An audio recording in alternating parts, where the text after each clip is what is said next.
Welcome. তো क्या बात है, রেডিও না? এই ভিডিওটা আপলোড হওয়ার কথা আর 2 দিন আগে, কিন্তু যখন দেখলাম ইন্ডিয়ার বাঁধ খুলে দেওয়া, দেশে বন্যা আসে, তাই আমি ভিডিওটি দ্বিতীয়বার রিশুট করতে বাধ্য হই। ইন্ডিয়ান গভর্নমেন্টের এত পরিমাণে নিচ আর হিংসুটে এদের বাণী হচ্ছে বাঁধ অটোমেটিক খুলেছে, ভারত খোলেনি। আজ বন্যায় আমার নিজ গ্রাম ডুবে যাচ্ছে। আমরা মনুষ্যত্ব দেখাতে গেছি এদের প্রতি, কিন্তু এরা বন্ধু দেশ নামে এক লেওড়া। দিনের পর দিন প্রোপাগান্ডা, মিথ্যা নিউজ, আবার এদের নিউজ চ্যানেল বন্যা নিয়ে আমাদের উপর তামাশা নিচ্ছে। কতটা নিচ বিবেকহীন মনুষ্যত্বের অধিকারী এরা, এটাই তার প্রমাণ। আরেক চ্যানেল আছে যেখানকার প্রত্যেকটা রিপোর্টার মনে করে তাদের অবস্থান অনেক উপরে, এজ লাইক হাতির পুটকি। রিপাবলিক বাংলা ওয়ার্ল্ডের একমাত্র চ্যানেল যাদের ডিসক্লেমার থাকে, বক্তার মতামত নিজস্ব। চ্যানেল তার বকচোদির জন্য কোনো ভাবেই দায়ী নয়, কারণ চ্যানেল ঠিক মতো জানে বানর না চাইলে টাকা পাওয়া যায়। আর এই চ্যানেল সব থেকে বেস্ট বানর, তীব্র, তীক্ষ্ণ, প্রখর, প্রবল, অপরাজয়, অবিসংবাদী, অপ্রতিদ্বন্দ্বী, অদ্বিতীয়, বাংলার অপ্রতিরোধ্যময়। ও ভাই, পুরাই যেন আমার নিস্তলার আঙ্কেলের কুত্তার পরিচয়। মজবুত, সুগঠিত, শক্তিশালী, মাথা বড়, পেশিবহুল, মসৃণ American bulldog.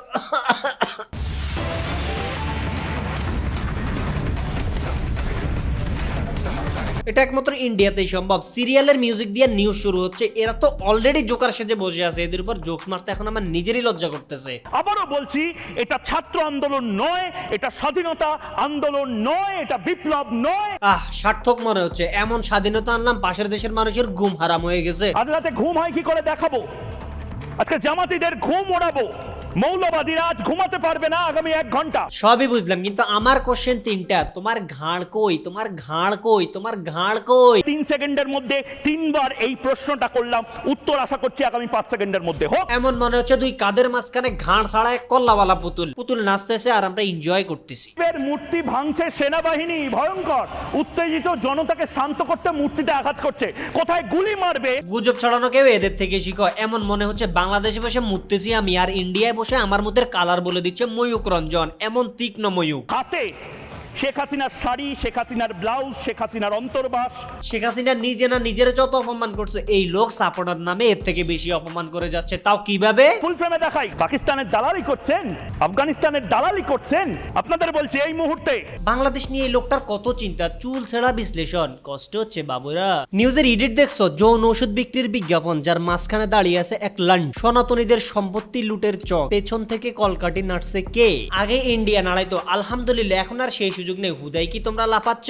Always remember, India যখন আমাদের কোনো কিছু নিয়ে লাফাবে, বুঝতে হবে we are on the right track. আরেকটা পাকিস্তান, আরেকটা আফগানিস্তান বানানোর চেষ্টা হচ্ছে, খুঁজে ফেলুন। আবে লড়ো, চলতা ফিরতা লান্ড, কিছু তো রিসার্চ করে আসতি। বাংলাদেশ পাকিস্তান হচ্ছে না, বাংলাদেশ বাংলাদেশে আছে, বরং পাকিস্তান আজ বাংলাদেশ হতে চাচ্ছে। পাকিস্তানের আকাশে বাংলাদেশের পতাকা উঠতেছে, স্লোগান হচ্ছে। আসুন আসুন আসুন, দেখুন দেখুন দেখুন, এসেছে, দেখাবো। এই মুহূর্তে যে ব্রেকিং নিউজ এসেছে, সেই ব্রেকিং নিউজ করো। একটা পিওর মলম বিক্রেতা, এর চিল্লে চিল্লিতে এলাকার সব কুত্তা ফেল। এর মোহাম্মদপুরের পাহারাদারের দায়িত্ব দেওয়া হোক, চিল্লে আর সব ডাকাত বাইর করে দিব, আর এদের দুজনকে সামনাসামনি করা হোক, মাঝখানে এই আফা হোক বিতর্ক। আমরাও দেখতে চাই দুই বানরের খেলা। শুধু এ না, এই চ্যানেলের প্রত্যেকটা প্রাণী সেম, যেন চিড়িয়াখানা। ব্যাং, বাঘ, ভাল্লুকের মতো। সে হাসিনার হাতছাড়া হয়েছে শুধুমাত্র একটি দ্বীপের জন্য। বাহ, এটা আমরাই জানলাম না। শুধুমাত্র সেন্ট মার্টিন দ্বীপের জন্যই ওনার হার হলো। হ্যাঁ, ইন্ডিয়ার মানুষ রাস্তায় হাগে ঠিক আছে, কিন্তু এরা তো স্বয়ং সম্পূর্ণভাবে স্বগর্বে নিউজ চ্যানেলে হাঁকতেছে। কোন সেই দ্বীপ? যেখানে আপনি দাঁড়িয়ে আছেন, Saint Martin's Island, light house, নীল সাগর, নীল আকাশ, সেই এক জাহাজ, সেই এক এডিটর ফ্রম মাই আন্ডারওয়্যার। এরা সবাই বাংলাদেশী, কিন্তু নিজের দেশে তারা আজ বিপন্ন, তাদের অস্তিত্ব সংকটে। ও তাই নাকি? আজও মিছিল করলেন নিজেদের প্রতিরোধ গড়ে তুলতে। এখন সুনির্দিষ্টভাবে আমাদের মোবাইলে সবকিছু আছে, এগুলি যেগুলি পুরানো হয়েছে জায়গায় জায়গায়। না ওটা অ্যাড্রেস বলতে পারি না, লালমনির মধ্যে এরকম হয়েছে। ও তাই নাকি? কিন্তু আফসোস, আপনাদের শেষ ট্রাম্প কার্ডটাও কাজে লাগলো না। 15 বছর ছিলাম, কিন্তু এখন আর বাংলা বকচোদ নেই। বাংলায় হিন্দু মুসলিম ঠিকই ভালো আছে। শুধুমাত্র হিন্দুরা নন, হিন্দু, বৌদ্ধ, খ্রিস্টান সমস্ত সংখ্যালঘু সম্প্রদায় এক জায়গায় এসে। এবার একটু শুনি বাংলাদেশের হিন্দুরা কি বলে। আর এই যে মন্দির ভাঙছে, এটা মিথ্যা কথা। 7-8টা রুম বেটা কিনছে, এই বেটা রুমটিও নিজে ভাঙ্গা হেসে যেই ঘটনা ঘটায় মানুষের ফাঁসাইতাছে।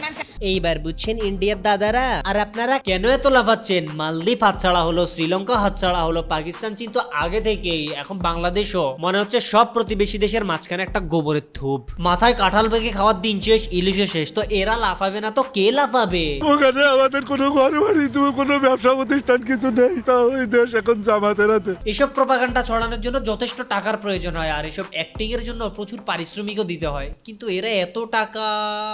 ও তো ইয়ে বাত হ্যাঁ, 15 বছরের চুরির টাকা বানর নাচে ব্যবহার করা হচ্ছে। কে ছিল এক সংগ্রাম, আজকের বাংলাদেশের এই রাজাকাররা। ও ভাই, এদেরকে আর বেশিক্ষণ দেখলে আমি পাগল হয়ে যাবো। তবে যাওয়ার আগে এই ঘাড়নাইওয়ালা ময়ূর পক্ষীর জন্য একটা লাইন: মূর্খরা অলওয়েজ চিল্লাইয়া কথা বলে তাদের মিথ্যাকে সত্য প্রমাণ করার জন্য, কিন্তু আফসোস আমাদের দেশে যথেষ্ট ল্যাট্রিন আছে এবং মানুষ যথেষ্ট শিক্ষিত, সো এসব আমাদের ক্ষেত্রে কাজে আসবে না, অন্য কোথাও গাঁড মারাও। তো গাইজ, আমাদের আজকের ভিডিও এই পর্যন্তই। বন্যায় মানুষের পাশে দাঁড়াও, সশরীরে যেতে না পারলেও এমন ফাউন্ডেশনের পাশে দাঁড়াও যারা বন্যার্থদের জন্য সাহায্য নিচ্ছে। তো আমাকেও এখন যেতে হচ্ছে, বাই বাই।